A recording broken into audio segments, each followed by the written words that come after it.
helpful to others along the way. And I'm just delighted, as I said, that there's a lot of urgent things going on around, but I'm glad that you're thinking about Hebrew, and I'm happy to be helping with that at the moment. I most recently was the director of curriculum resources for the Jewish Education Center of Cleveland, was involved with Hebrew during that time, among other things. And since retiring, people say, "You really retired?" Since retiring, I am the director of Onward Hebrew, and it's gone national. Onward Hebrew has just completed its 6th year. It had a foundation probably about 10 years before that, when colleagues began talking to each other and saying, things just aren't working out with Hebrew learning the way we expect it to be. And people were disturbed enough that they decided to jump in and do something and share information with each other. And there was a point in 2017 where I called those people who'd been experimenting together, and we worked to figure out what were the commonalities and what seemed to be the elements that we wanted to keep working with. And that's where Onward Hebrew was born. Today, I have 3 key foci, and we'll have plenty of time for conversation, I believe. One is to talk about what the traditional way is we've been teaching Hebrew and what the challenges are that seem to have emerged from that. One is to share research and its implications for what we're doing with Hebrew. And the third is to invite you to the discussion, to continue the conversation, because that's really what it is. It's like just figuring out how it plays out along the way. Let me share my screen.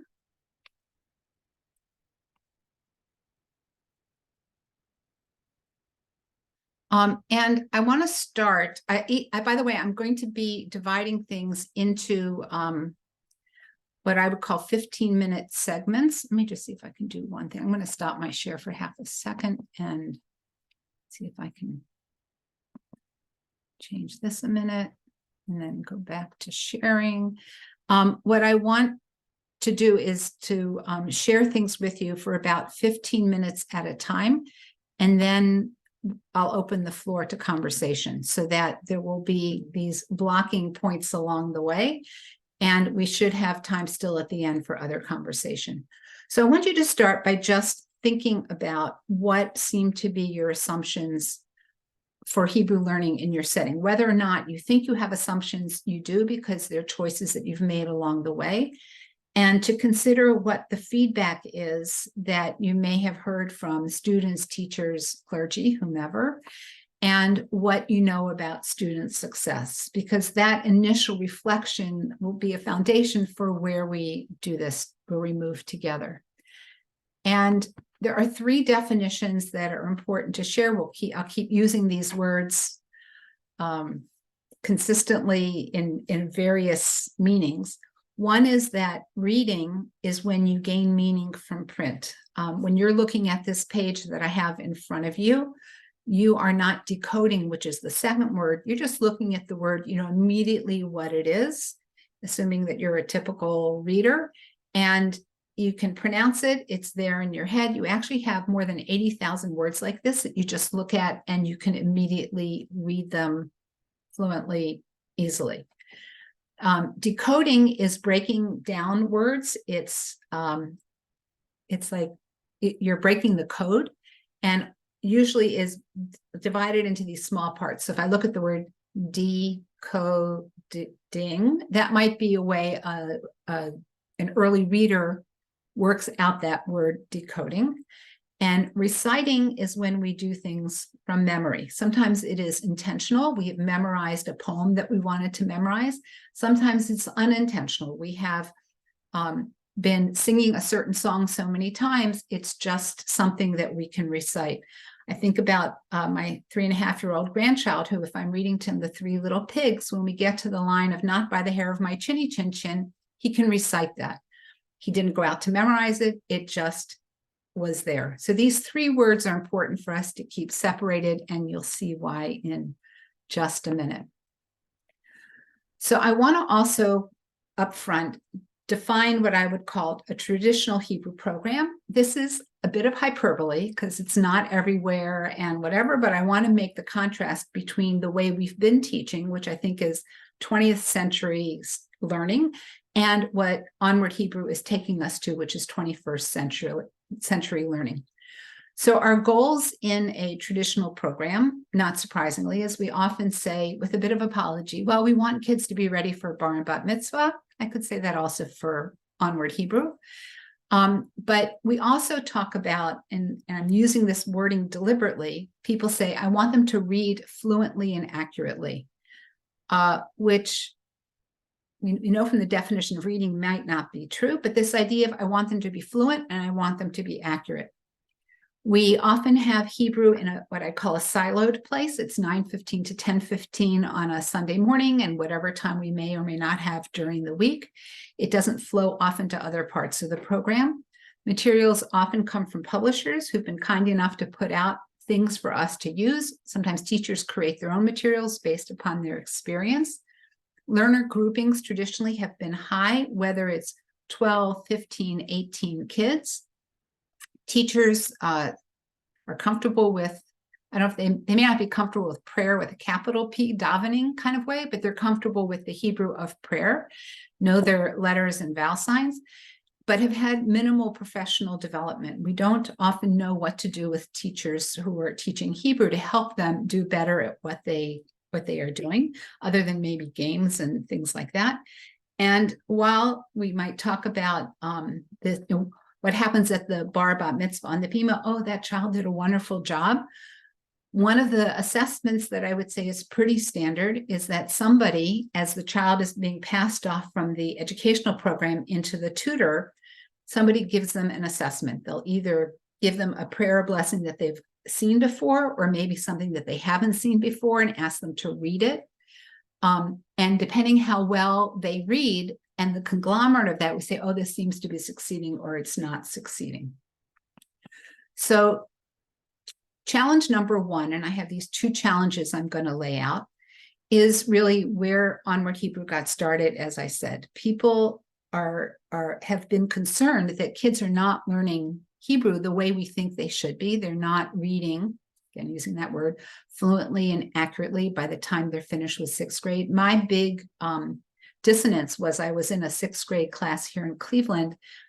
Last session, the kids were together. They were working on Torah blessings, and it was embarrassing as to how the kids were reading, decoding, whichever word we wish to use in that sense.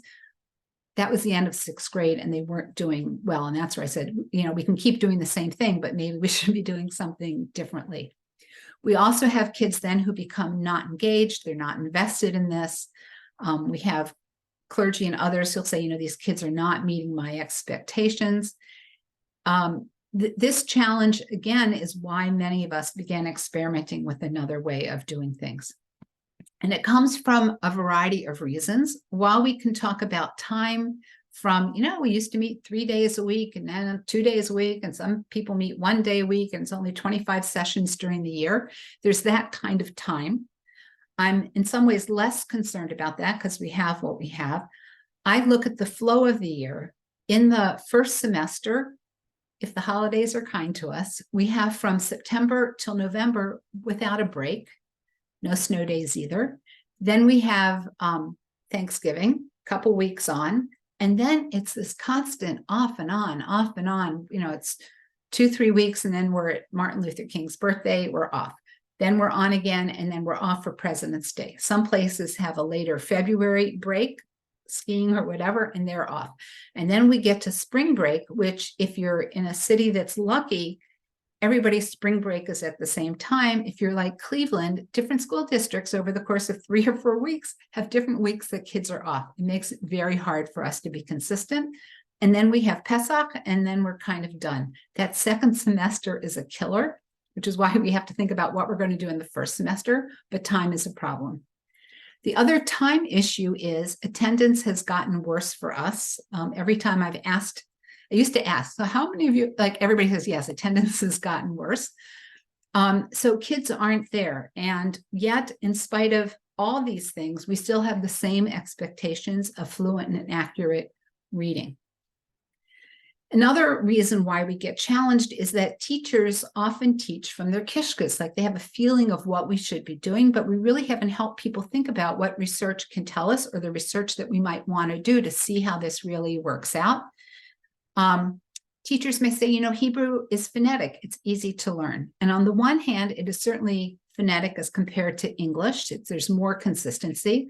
There are all kinds of reasons why it is not so easy to learn for our kids. That's a whole nother webinar. But this statement doesn't always work, but people feel like it should be easy. Teachers are wedded often to their materials. Changing them can be hard. They've used whatever it is. They love it. Oh, but wait, the kids still aren't achieving well. Something's not right. There's not much professional development for Hebrew teaching, and so teachers do what they feel is best.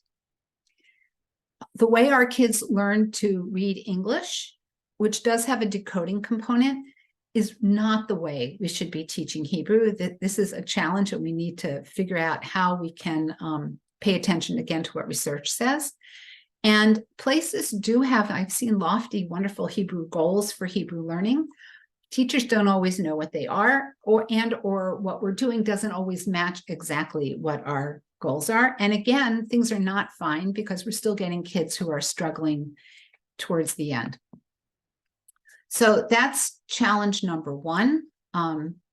It's not working as well. Kids are not engaged. And the definition of insanity is we do things over and over again, expecting different results. Now, again, a bit hyperbole with everything that I said, but that helps me set up my argument. All right, so challenge number two, if we think about the way Hebrew has been set up in our programs, it is, it takes a long time. Let's say third grade to sixth grade, and often there's pre-primer stuff early and multiple days during the week. But when I think globally about this thing that we call Jewish education, one of my favorite definitions is helping learners develop in dialogue with Jewish tradition. When we help learners become in dialogue with Jewish tradition, we're talking about compelling, relevant learning, things that respond to authentic needs, dealing with questions and aspirations. This picture came from a curriculum that we developed here in Cleveland, and we noticed that we called it Tushies in Air Learning, that kids were always they were engaged, they leaned in, they whether it was the learning materials or talking to each other about things, they were engaged. And that doesn't always happen in our Hebrew settings. So we need to think about the place of Hebrew within the global scheme of things, and can we still accomplish goals that we want to accomplish, but to compact the learning and put it, as I said, in its place a little bit more. So let me stop here. I'm going to stop my share and just see if there are any questions or comments at this point about the challenges that I laid out.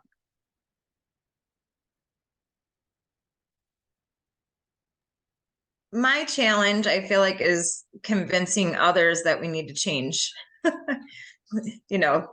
not having as much time and having them get on board. So my one congregation really was like, why can't we do 3 days? And I was like, how about your third day be bringing your kids to services on Friday or Saturday? That's my third day ask. So yeah, just getting people on board, I feel like, is tricky, teachers included, but especially people who've experienced I've only been at this director job for 3 months, so not even that. So anyway, just the buy-in. So I want to share with you, I'll do this at this point. Can you all see this formula? If you're math phobic, don't worry about it. This is a change formula that I inherited from someone named Dr. Rob Weinberg, and it's changed a little bit from that. And he got it from somebody who really knew what he was talking about. But it's a change formula that when I get stuck with the change process, I pull it up and I take a look at what it's telling me. So the CC is the cost of change, and the cost can be tangible, like money costs, or we need new books, or we need whatever the costs are, can be intangible. As a teacher, you're asking me to do something different. I've liked doing what I've been doing in the past, or a parent, this is what I expect. This side of the formula has to be greater than the cost of change. The D is dissonance. If people don't have dissonance, you're going to get nowhere with your change. And a lot of what I do in the beginning of a change process is build dissonance, help them see what could be and what is. In some ways, what I just did with you in the first part was I built the dissonance. The I is that they have an image of what this looks like when it's all put together. When we started Onward Hebrew, we had images, but they weren't existence proofs. Now we have images that we can really help explain people what this looks like. The C, when I inherited this formula, it was a B, belief that I can do this. I decided it was C, that there's commitment to it. Hardest thing to push on. But like when I, the director, disappear and the teacher closes the door, there's commitment to continuing with whatever it is. I used to feed people a lot. That was the best thing I could think of to do with commitment. And the P is that there's practical first steps. You're not boiling the ocean. You're not doing everything all at once, but you are figuring out here are 2 or 3 things we can do at the beginning. People who take on Onward Hebrew, it could take them multiple years to get fully up to speed, but that's okay. And all this is multiplicative, because if any of these are 0, what happens? So we have to remember your math. That's right. It just wipes it all out. So when I'm involved in a change process, I start and I think, okay, in this case, are my parents showing me dissonance? No, they're quite happy doing what they're doing. I need to help build that dissonance. Have I given them images? Like whatever it is, I figure it out, and then I use that as my next step. So I offer this as to the side, something that you might consider. Any other questions or comments about the first part? Quick question about that change formula you just showed us. It seems like you're saying you want to create the dissonance, and is that meant to help them see why change is necessary? Yeah. Yeah. If people are happy, if the teacher loves their materials, if they think kids are doing well, I've seen people find data in order to show the dissonance. I sat in a classroom once with, I don't know, there were like 12 kids, and I sat there for 15 minutes, and I noticed that, I don't know, like 5 kids seemed to be talking and the rest of them weren't. So for the 12 minutes, I noted which kids were doing any Hebrew, anything out loud. And then later I had a conversation with the teacher about it to say, this is what I'm seeing. How can we, what's your reaction to this? And how can we shift that? And I'll show you an example of other data later on. All right, let me take us back to the slides. Get the screen share with me again.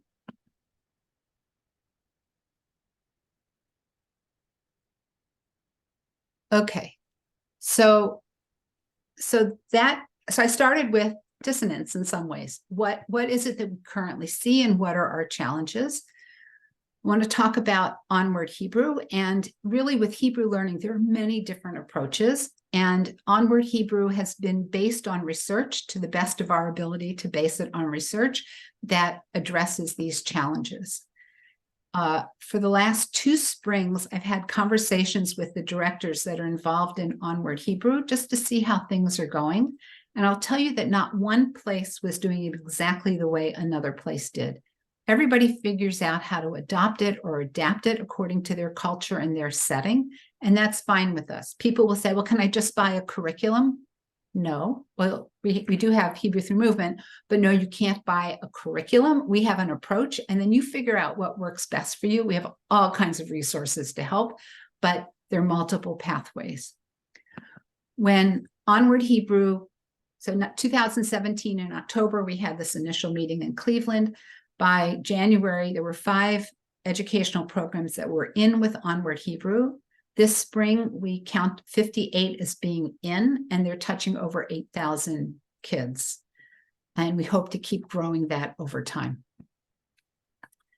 So without typing any answers or answering out loud, just take a moment and think, if a parent comes to you, that, on one foot parent who says, well, tell me how you're teaching Hebrew. How would you describe your approach to Hebrew learning in your program while someone is standing on one foot? And I want to share Onward Hebrew's answer, which is pretty simple. Onward Hebrew is a sound to print approach to teaching Hebrew, and all the rest is commentary. When we teach sound to print, we are teaching in the way that kids learn language, whether it's children, your own children, grandchildren, whatever it may be. Children hear language. A parent will say up and hold out their hands, and eventually the child puts out their hands also, and eventually will say up, and eventually come to understand that up can be up in the air. It can be, I'm feeling up today. There's all kinds of nuances to the word up. And not until they're 5 or 6 do they gain other things in their brain as well as skills that help them to be able to read the word up. It is sound to print. Traditionally, we have taught Hebrew print to sound. We start by saying, oh, here's a bet. Show them the card.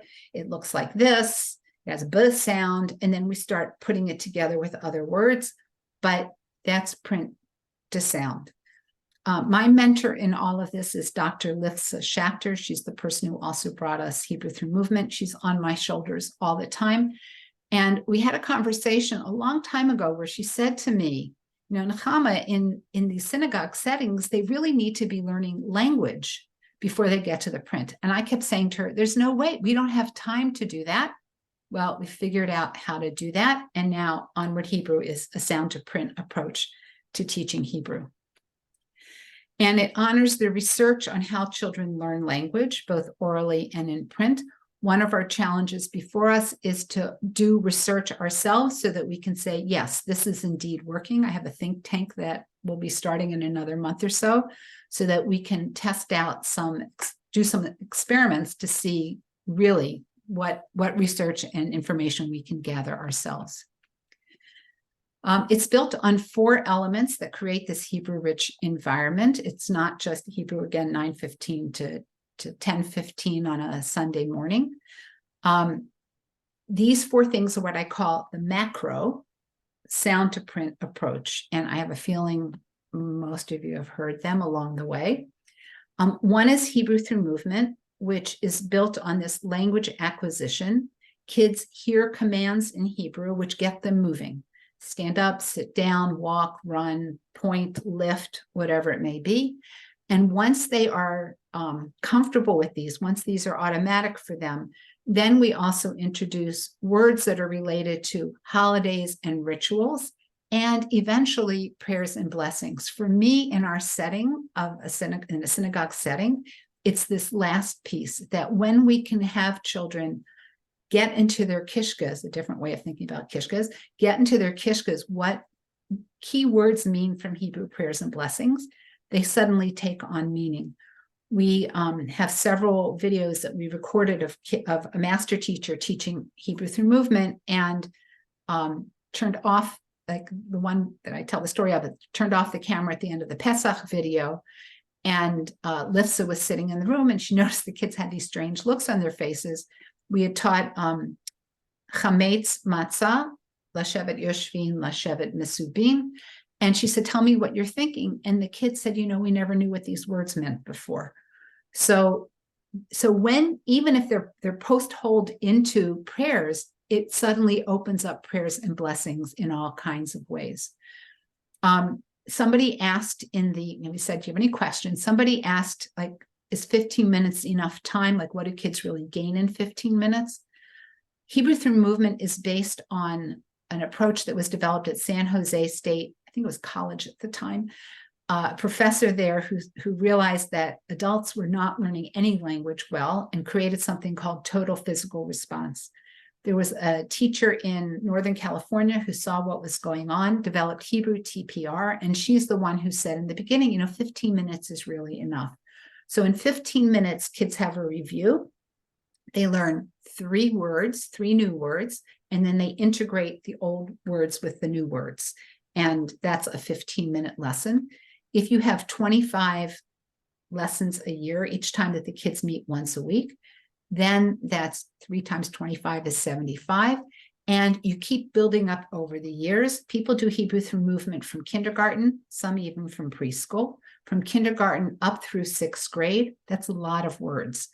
And we have a curriculum guide, which, I really recommend that teachers have and use.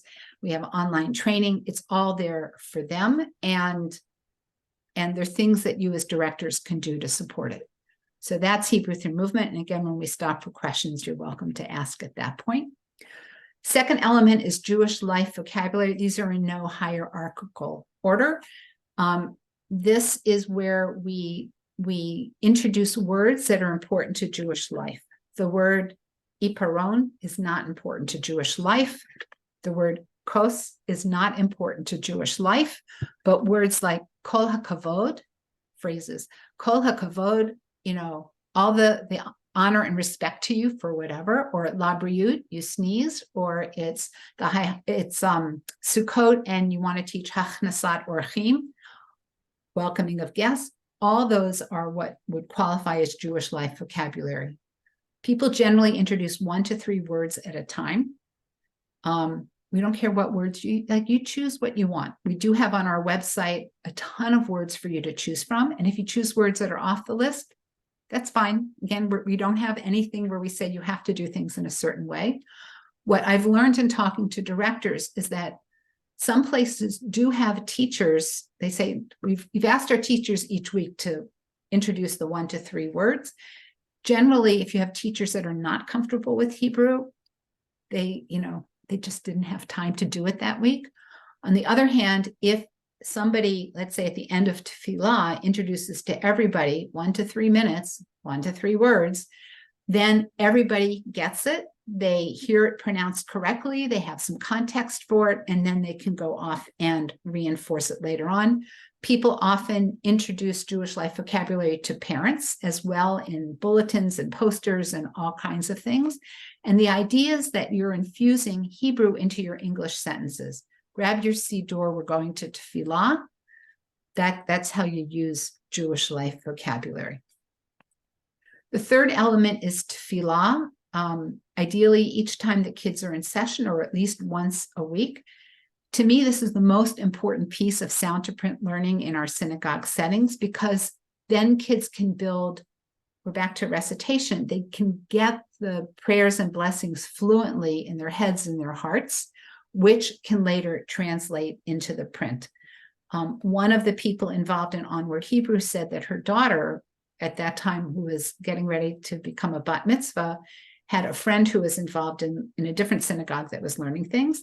And she said, Mom, my friend's learning V'ahavta and she can't even recite it. I don't know how she's doing it. Well, that's true. That when you have it in your head, you're able to take it and move it to the print on the page. And that's not cheating. The fourth element is that we introduce decoding based on sound to print. And that learning process of the Aleph Bet and whatever you do with prayers is also based on honoring the sounds and moving to the print. We have, as I said, 58 places this past spring that were involved in Onward Hebrew. About half of them introduced decoding in 3rd or 4th grade. That's fine. The other half introduced decoding in 5th grade or later. If you do it 5th grade or later, we say that you're all in. If you're doing 3 of the 4 elements that I've just described, then you're on the way. You may never get to be all in. It's not a big deal. But when you do it for 5th grade or later, kids are more mature learners. They're able to ask questions in ways that they couldn't as a 3rd grader. They're more motivated because they see where things are coming at the end. It goes faster. Also, we found, and not everybody can do this, is that when you do it one-on-one as compared to this large group, that one, you create a long-term relationship with a role model. that learning differences are better addressed. There's a story that someone said of a sixth grader that was a sixth or seventh grader that was learning the alphabet for the first time and was having a really hard time with whatever it was. And the tutor said to her, "I'm here for you. If it takes us 50 times for you to get it, I am here for you." And if that child was a third grader and didn't get it and just kept sinking and sinking, it would have been a whole different story. So one-on-one is great. It's not necessary. Not everybody can do that.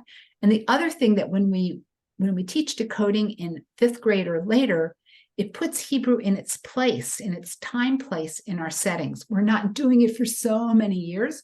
So we do have time for more compelling, interesting learning of other things besides Hebrew and or Hebrew.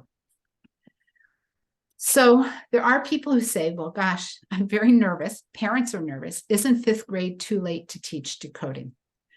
So Rabbi Stacy Riegler, who some of you may know from ARJE, when she was a congregational director, she's one of the founding directors of Onward Hebrew, she realized as we were talking about things that she had some data in her drawer that she was able to pull out and put together.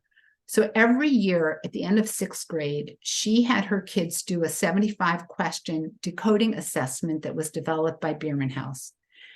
And she put the results together. She pulled out, if there were kids who had learning disabilities, she didn't include their results in her numbers, but she pulled it out. So when it says that a child is currently in 11th grade, that child or that group of children took this assessment as sixth graders, and she just said, okay, now they're currently 11th graders. So the kids at the time that she did this, who had been sixth graders and now were 11th graders, had 5 years of learning Hebrew with 165 hours, and their average score was 90%.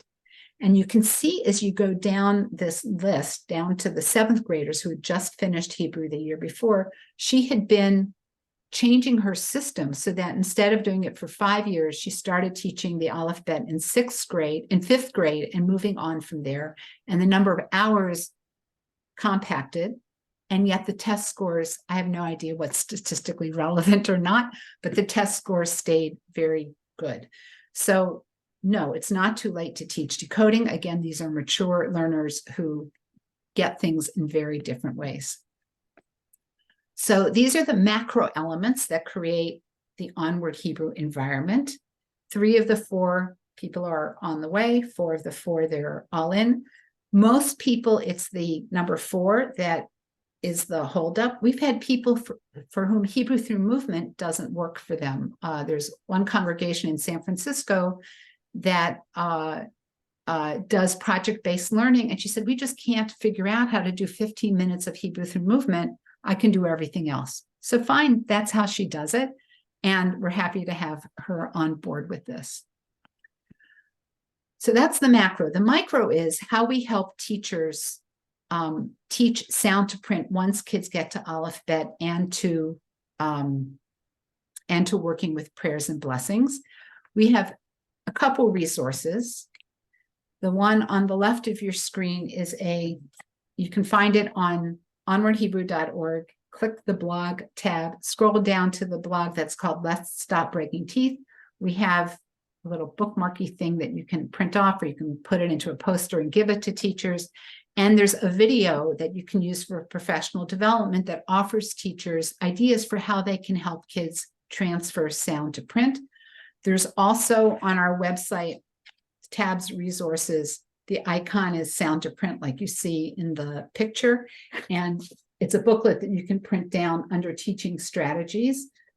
Everything that we have is free. The only thing that's not free is with Hebrew through movement, the online seminar, because I'm paying facilitators, there's a charge. But you can download the Onward Hebrew, the Hebrew through movement curriculum guide. You print it off, it's free. We're happy to do that for you. So let me stop again and see, hold on, what kinds of questions or comments people may have at this point. My community actually has the Hebrew through movement and had used it before I took over. I usually encourage our K1 class to use it, but I didn't until now realize that it's something that gets encouraged for that many grades. So that's really great to hear. We do have the teacher's guide already. Has it been updated recently? Should I go print a new one? And how does the training work, or do you want to send that to us afterwards? Or I can do that now. So the curriculum guide was updated fully this summer. We learned, teachers have been telling us all along, we want more scripts, we need more supports. Our thing had been, well, you have to figure out for each class your script, blah, blah, blah. We now have more scripts, we have more supports for them. It is a really, really useful guide. I'm very proud of it. It's many more pages, it's almost 200 pages, but it's worth it for them. The training is online, it's available 24/7 or 6, depending upon your situation, however you want to do it. It's asynchronous. There are 10 modules. We developed according to the professional development model that Cleveland uses. So it's 10 hours of training, but if someone completes it faster, that's great. If it's taking them longer than an hour per module, we tell them to talk to their facilitator. We give them a facilitator that all assignments are sent to, and they'll help them. This is not about a graduate level seminar. This is not about getting that golden A. We just want them to understand things. And the last assignment is that they create a video of their teaching, and the facilitator helps them see. In the beginning, there are 4 things that we're looking for. And then as they have more experience, if they want to get a teacher's certification or a master teacher certification, we have more things that we ask of them. So that's all there. And for you as directors, at the very end of the curriculum guide, but also on the homepage of HebrewThroughMovement.org, there's a rubric that you can download that will help you understand what you should be looking for from teachers. And that's where you can be helpful to them too. Someone else?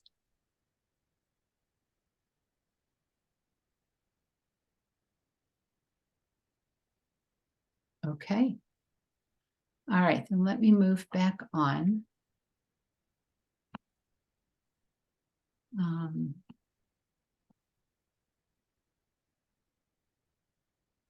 There. I have this little timer going that I wanted to make sure I didn't go over the time. So we just did that.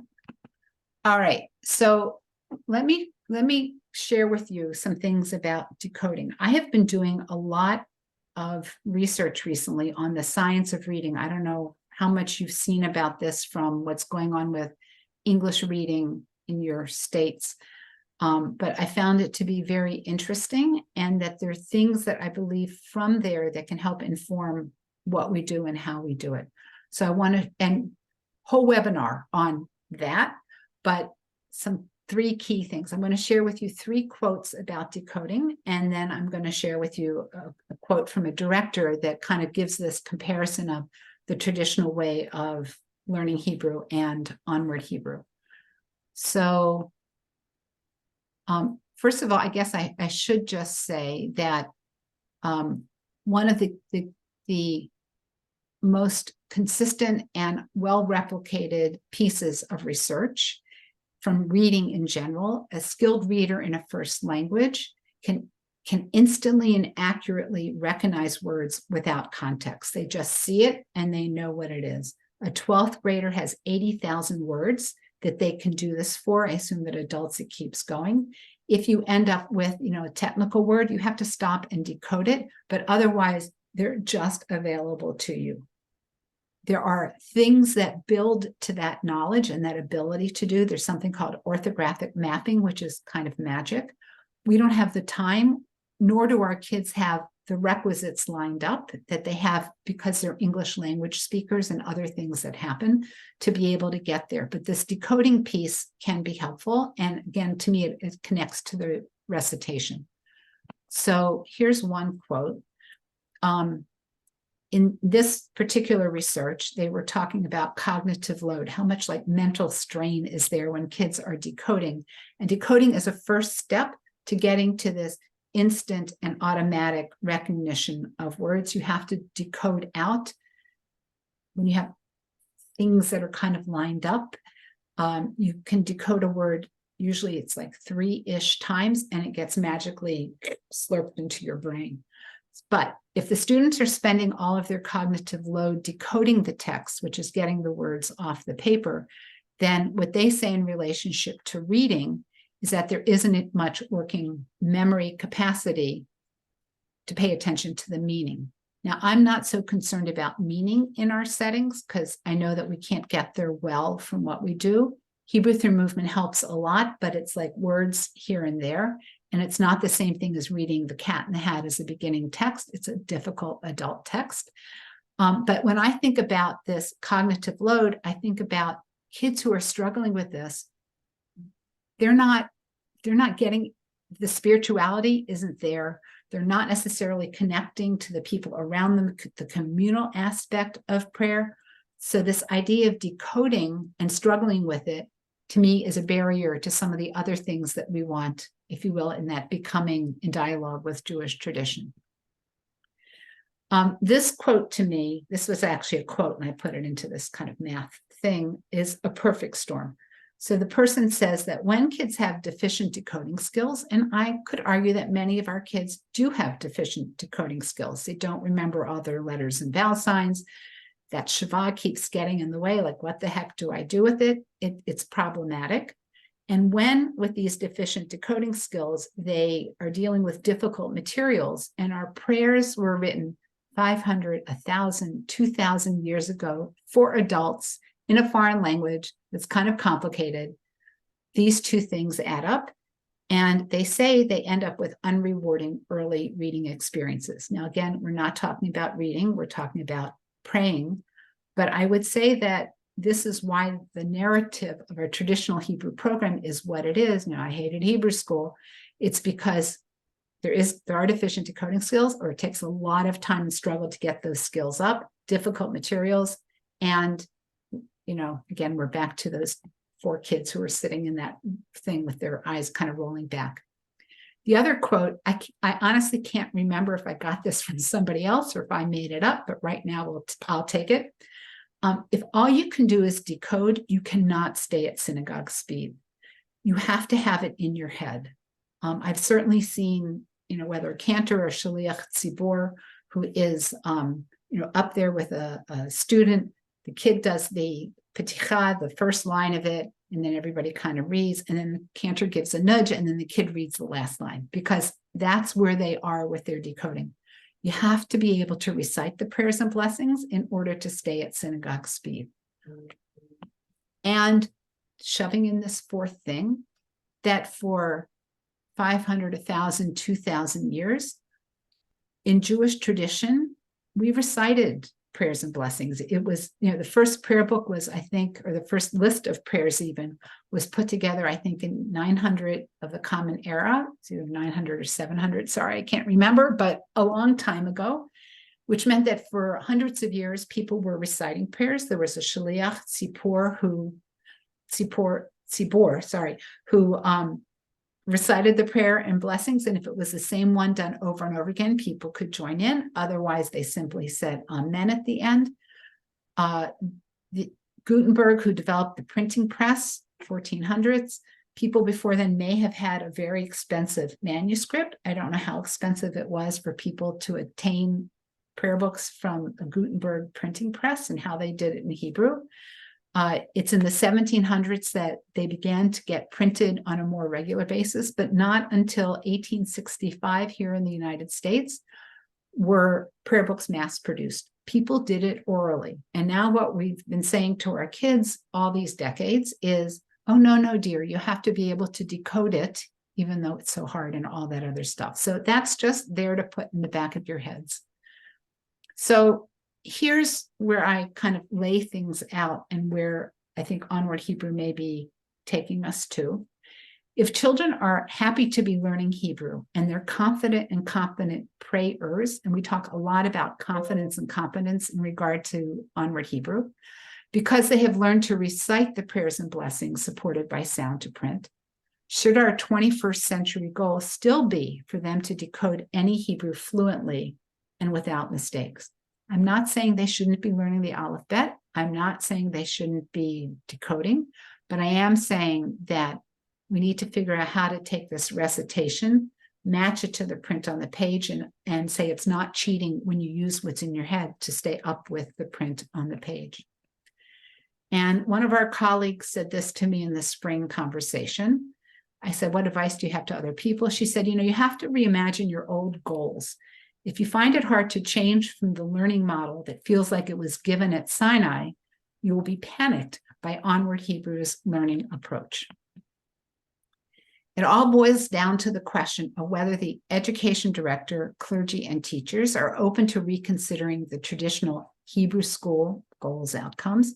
And if we're honest with ourselves, and now this goes back to the two challenges that I laid out at the beginning, that weren't easily achieved by students in past years, and were perhaps not prioritizing the most meaningful outcomes. So before I completely open up the conversation, I really invite you to join the conversation. This takes time. You need to decide your motivation for joining this. There are all kinds of reasons why you might decide to begin thinking about this. Take time on our onwardhebrew.org website.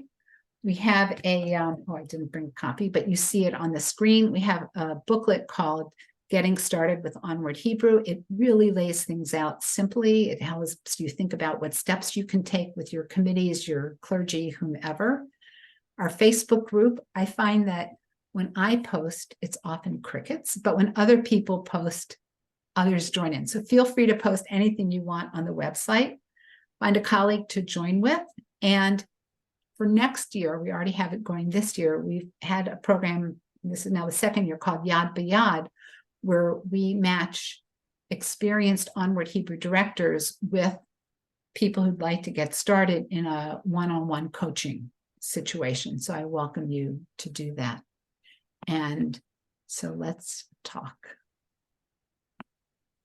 So what do you think about this? And does this kind of fit with, like, now that I've said this, like, okay, you're going like, maybe not, or maybe, or like, what questions do you have?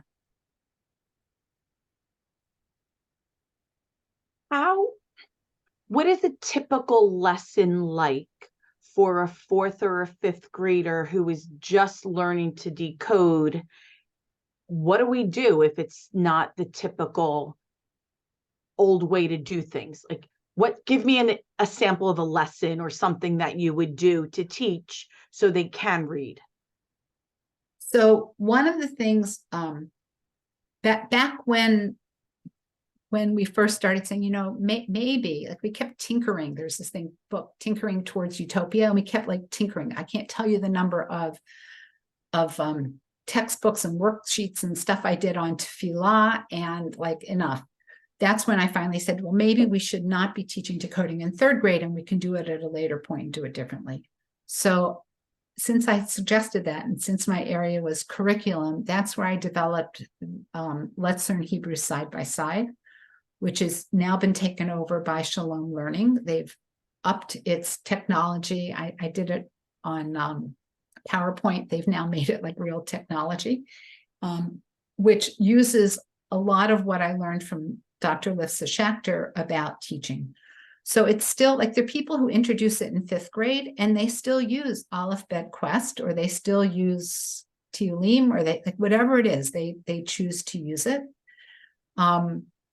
I know that with Let's Learn Hebrew Side by Side, in about 12 to 15 hours, kids learn the Aleph Bet and do well with it. It does a lot of things there, but the same thing happens otherwise. So you don't need to change what you're doing. You're putting it in a different grade. And what's happening also is that the teacher is not making the child sound things out, which is the breaking teeth piece of things.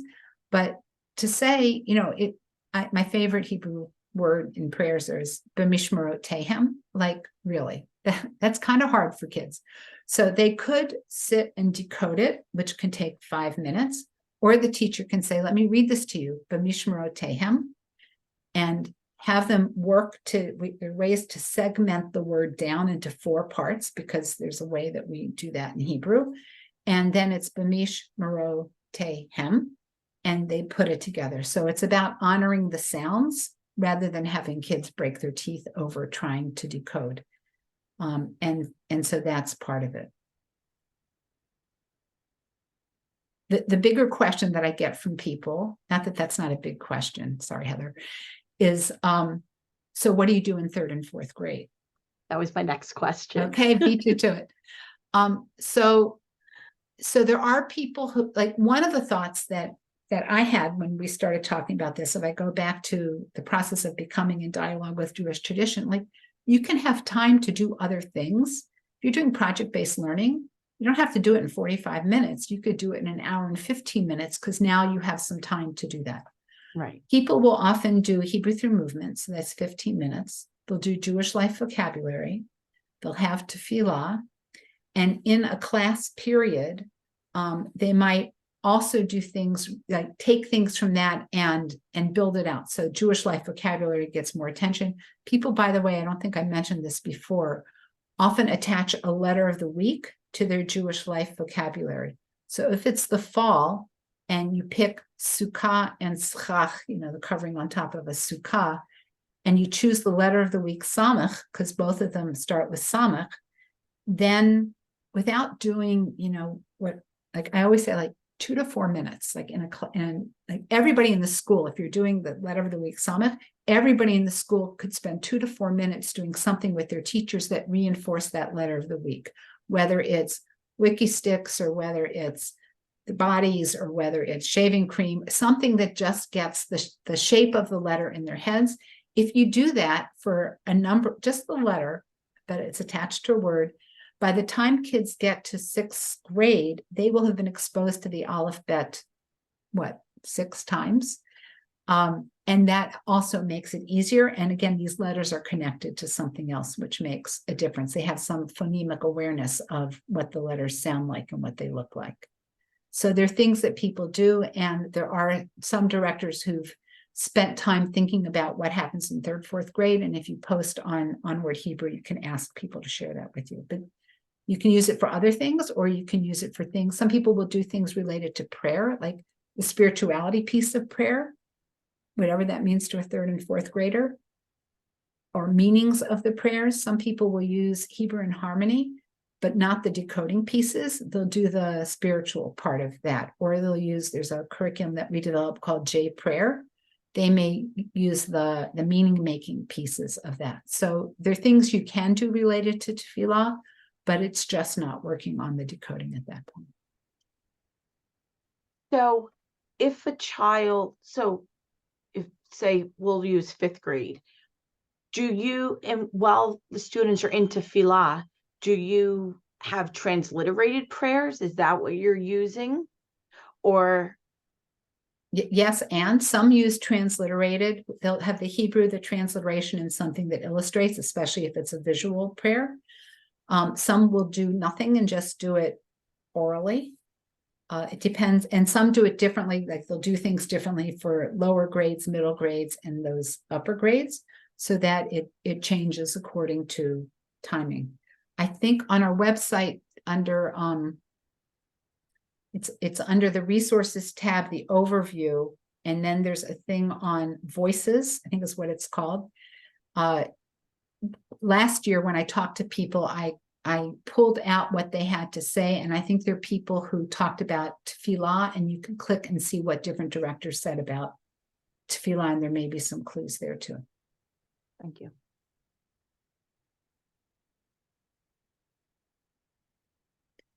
So and I do want to say, wait, there was something that you said that made me want to say something else. I lost it again. So is this feeling comfortable? Is this feeling doable? Is this feeling overwhelming? What are you all thinking?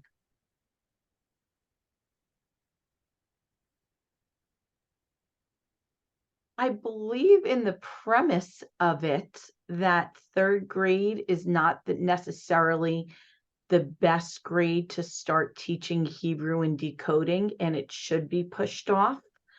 I have to convince others also, but